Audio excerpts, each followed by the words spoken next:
Ayan mga lodi, kung saan na binibidyo ko ay dito tumaas ang tubig dati ng mahigit na kalahating metro or hanggang Bayawang.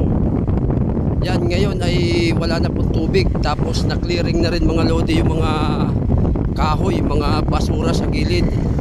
Ngayon pabalik na po ito na ang papuntang Bunbun, itong kalsadang ito mga lodi. Ito po ay napakalalim na lugar nung isang araw na kung saan marami po mga Coast Guard na nag-rescue para ihatid yung mga pasahero or yung mga tao na hindi na maglakad, sinasakay na po mga lodi. At ngayon naman po ito, ipapakita ko sa inyo. Ito ngayon ang sistema. Ito po ay nasa Paklas na ako. Ayan, welcome to Paklas. Hello, hello sa Paklas. Napakataas na lugar po dito. Ito lang ang walang tubig nung isang araw, itong taas na to. Pero pagdating mo na naman mga lodi, dun sa ibaba, tubig na naman. Ganun pa rin, hanggang Bewang pa rin mga lods.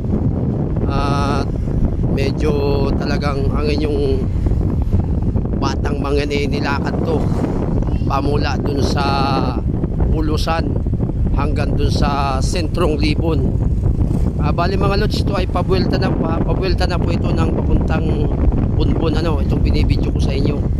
At napakalinis na po, inaksyon na po ng ating mahal na mayor, congressman at ating mahal na gobernador mga lodi. At yan yung bagong ang kalsada dito mga lodi, ayun, na wash out at panibago na naman gagawin to mga lods, itong lugar na to. At natambakan nga lods ng mga basura.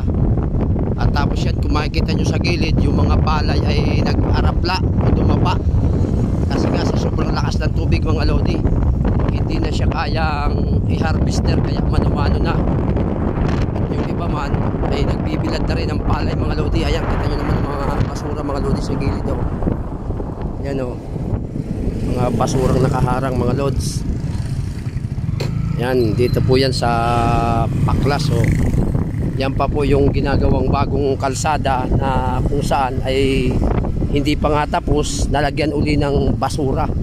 Ayan, kaya siguro po ma-action na nito, makatapos ng sa lahat ng iba't ibang lugar na maklearing muna bago action na naman ulit ito.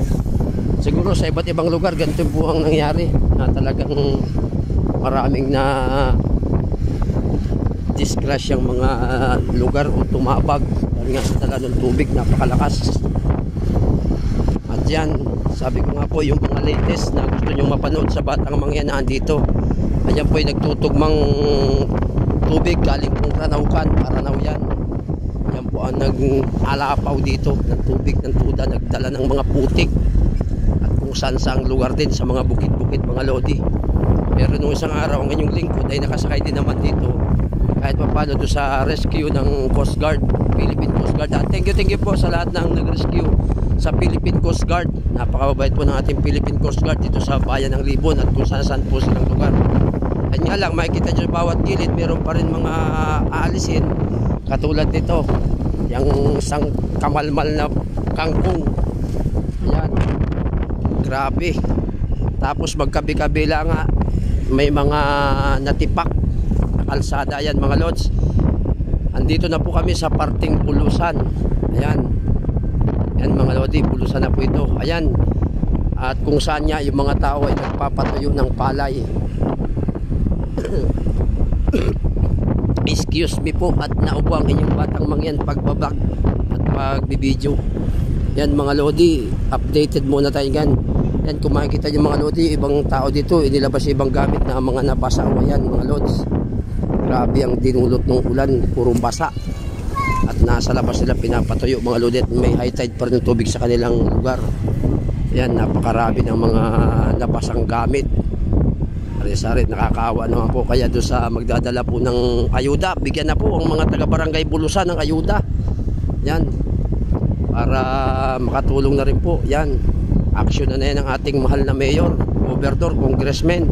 Magdadala na dito ng mga, siguro mga relief goods. Yan, thank you very much lang po sa inyong panonood. Batang Mangyan Vlog. Ano po, thank you very much. May mga first aid pala dito mga lodi, first aid. magdadala ng mga tubig, naghahatid po ng mga tubig, mga lodi dito sa barangay Bulusan.